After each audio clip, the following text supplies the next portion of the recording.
जय श्री कृष्ण। हमारी संस्कृति में कई ऐसे व्रत और त्योहार किए जाते हैं जिसकी प्रतीक्षा बड़ी ही आतुरता से की जाती है। और ऐसा ही एक पर्व है जो दीपावली के छठे दिन से शुरू होता है, जिसे छठ पूजा के नाम से जाना जाता है। और यह पावन पर्व 4 दिनों तक चलता है, जिसका आरंभ कार्तिक शुक्ल चतुर्थी तिथि से किया जाता है और समापन सप्तमी तिथि पर होता है। इस व्रत में महिलाएं अपने संतान तथा परिवार की सुख और समृद्धि तथा अच्छे स्वास्थ्य के लिए सूर्य देव और छठी मैया की श्रद्धा पूर्वक पूजा आराधना करते हैं। और 4 दिनों तक सूर्य देव और छठी मैया की आराधना करके संपूर्ण वर्ष सुखी, स्वस्थ और निरोगी होने की प्रार्थना की जाती है। छठ पर्व मूलतः सूर्य देव की आराधना का पर्व है, जिसे हिंदू धर्म में विशेष स्थान प्राप्त है, क्योंकि सभी देवताओं में सूर्य देव ही ऐसे देवता है जिन्हें हम कलयुग के समय में भी प्रत्यक्ष रूप से देख सकते हैं। छठ पूजा में पवित्र स्नान, उपवास और निर्जल रहकर लंबे समय तक पानी में खड़ा रहना और प्रसाद तथा सूर्य देव को अर्घ्य दिया जाता है। कार्तिक मास की अमावस्या को दीपावली मनाने के पश्चात मनाए जाने वाले इस 4 दिवसीय व्रत की सबसे कठिन और महत्वपूर्ण रात्रि कार्तिक शुक्ल षष्ठी की होती है। कार्तिक शुक्ल की षष्ठी को यह व्रत मनाए जाने के कारण ही इसे छठ व्रत कहा जाता है। धर्मशास्त्रों के अनुसार 4 दिनों तक चलने वाले यह महापर्व को छठ पूजा, छठी मैया पूजा, डाला छठ, सूर्य षष्ठी पूजा और छठ पर्व के नामों से भी जाना जाता है। मुख्य रूप से यह पर्व सूर्य देव की उपासना के लिए मनाया जाता है, जिससे परिवारजनों को उनका आशीर्वाद प्राप्त हो सके। तो चलिए जान लेते हैं कि इस वर्ष 4 दिनों तक चलने वाला यह पर्व कब से आरंभ हो रहा है और इस छठ पूजा के 4 दिनों का महत्व क्या है। तो इसे सुनने के लिए अंत तक हमारे साथ जुड़े रहना और जानकारी अच्छी लगी तो लाइक, शेयर और ऐसे ही वैदिक और प्रमाणभूत जानकारी प्राप्त करने हेतु इस चैनल को सब्सक्राइब भी कर लीजिएगा। तो आइए आज की वीडियो का आरंभ करते हैं। अब इस पर्व की शुरुआत नहाय खाए की विधि के साथ शुरू की जाती है और कार्तिक माह के शुक्ल पक्ष की चतुर्थी तिथि पर नहाय खाए की विधि होती है। इसीलिए छठ पूजा का प्रारंभ 25 अक्टूबर शनिवार से किया जाएगा। यह छठ पूजा का प्रथम दिवस नहाय खाए के रूप में मनाया जाता है और छठ पूजा के पहले दिन पवित्र जल में, विशेषतः गंगा नदी में डुबकी लगाई जाती है और छठ व्रत का पालन करने वाली स्त्रियां इस दिन मात्र एक समय भोजन करती है, वह भी शुद्ध और सात्विक। इस दिन प्रातःकाल स्नान तथा सूर्योदय होने पर सूर्य देव की पूजा की जाती है। अतः इस दिन ब्रह्म मुहूर्त का समय है सुबह 4:46 से 5:37 तक का और सूर्योदय होगा 6:28 पर तथा इस दिन सूर्यास्त का समय है 5:42 का। और इस दिन प्रातःकालीन पूजा के लिए 5:12 से 6:28 के बीच का समय शुभ रहेगा और सायंकालीन पूजा 5:42 से 6:58 के बीच की जा सकती है तथा इस दिन रवि योग सुबह 7:51 से शुरू होगा, जो अगले दिन 26 अक्टूबर सुबह 6:29 तक रहने वाला है। अब दूसरा दिन खरना के नाम से जाना जाता है, जो 26 अक्टूबर 2025 रविवार को मनाया जाएगा। इस दिन संपूर्ण दिवस निर्जला उपवास किया जाता है और शाम को पूजा के पश्चात ही प्रसाद के रूप में खीर, रोटी और फल खाए जाते हैं। इस दिन सूर्योदय से सूर्यास्त तक निर्जल व्रत किया जाता है और सूर्यास्त के तुरंत पश्चात सूर्य देव को भोजन अर्पित करने के बाद ही व्रत का पारण किया जाता है और दूसरे दिन प्रसाद ग्रहण करने के पश्चात तीसरे दिन का व्रत आरंभ होता है। अतः इस दिन ब्रह्म मुहूर्त का समय है 4:45 से 5:38 के बीच का और सूर्योदय होगा 6:29 पर तथा सूर्यास्त का समय है 5:41 का।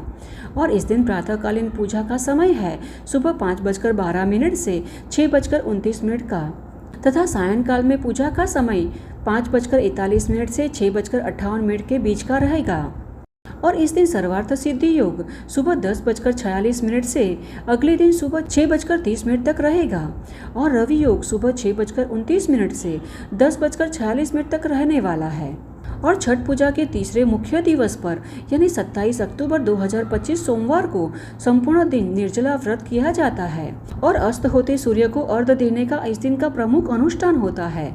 और यह वर्ष का एकमात्र समय है जब अस्त होते सूर्य को अर्घ्य अर्पण किया जाता है और तीसरे दिन का उपवास संपूर्ण रात्रि रहता है तथा अगले दिन सूर्योदय के पश्चात ही पारण किया जाता है।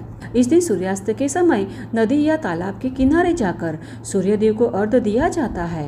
अतः यह छठ पूजा का सबसे महत्वपूर्ण दिन होता है जब अस्त होते सूर्य को अर्घ्य अर्पण किया जाता है। अतः इस दिन ब्रह्म मुहूर्त का समय है सुबह 4:45 से 5:38 तक का, और इस दिन सूर्योदय होगा 6:30 पर तथा सूर्यास्त का समय है 5:40 का। और इस दिन प्रातःकालीन पूजा का समय रहेगा 5:30 से 6:30 के बीच का तथा सायंकालीन पूजा का समय है शाम 5:40 से 6:57 के बीच का। और इस दिन रवि योग दोपहर 1:27 से अगले दिन सुबह 6:30 तक रहने वाला है। अब छठ पूजा के चौथे अर्थात अंतिम दिन 28 अक्टूबर मंगलवार पर उगते सूर्य को अर्घ्य अर्पण किया जाता है तथा इसे उषा अर्घ्य के नाम से जाना जाता है।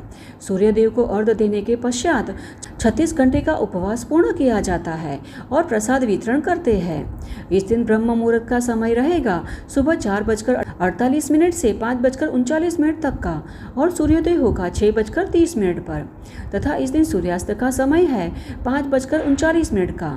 और इस दिन प्रातःकालीन पूजा का समय रहेगा सुबह 5:13 से 6:30 का तथा सायंकालीन पूजा का समय है शाम 5:39 से 6:56 का।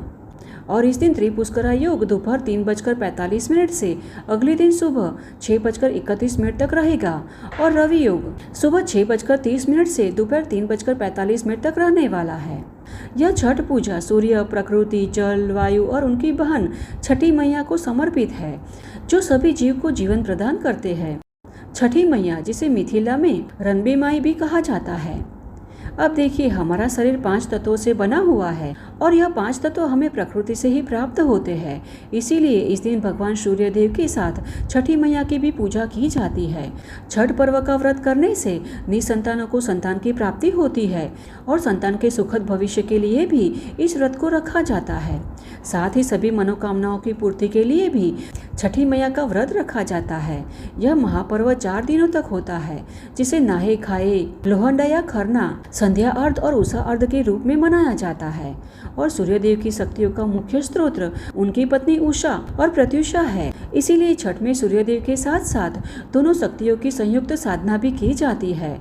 और प्रातः काल में सूर्यदेव की पहली किरण अर्थात उषा और सायंकाल में सूर्य की अंतिम किरण अर्थात प्रत्युषा को अर्घ्य देकर दोनों को नमन किया जाता है।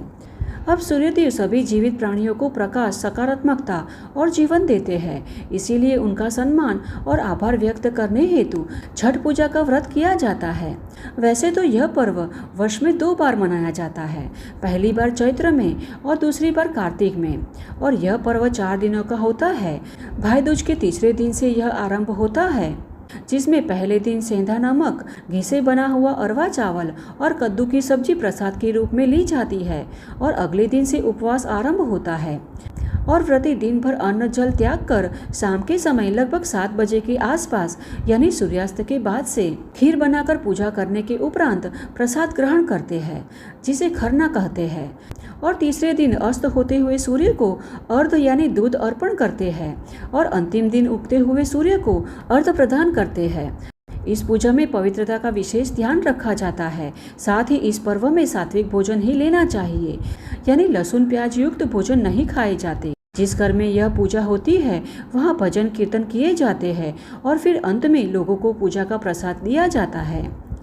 तो इस प्रकार कार्तिक मास के शुक्ल पक्ष की चतुर्थी तिथि से लेकर सप्तमी तिथि तक महिलाएं कठिन व्रत रखती है और छठ के महापर्व पर छठी मैया व सूर्यदेव की पूजा कर अपने परिवार की खुशी व बच्चों की सलामती के लिए प्रार्थना करती है।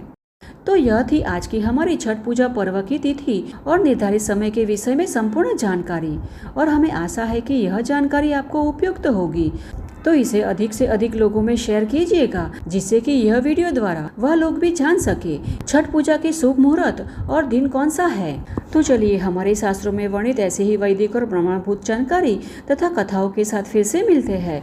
तब तक के लिए जय श्री कृष्ण।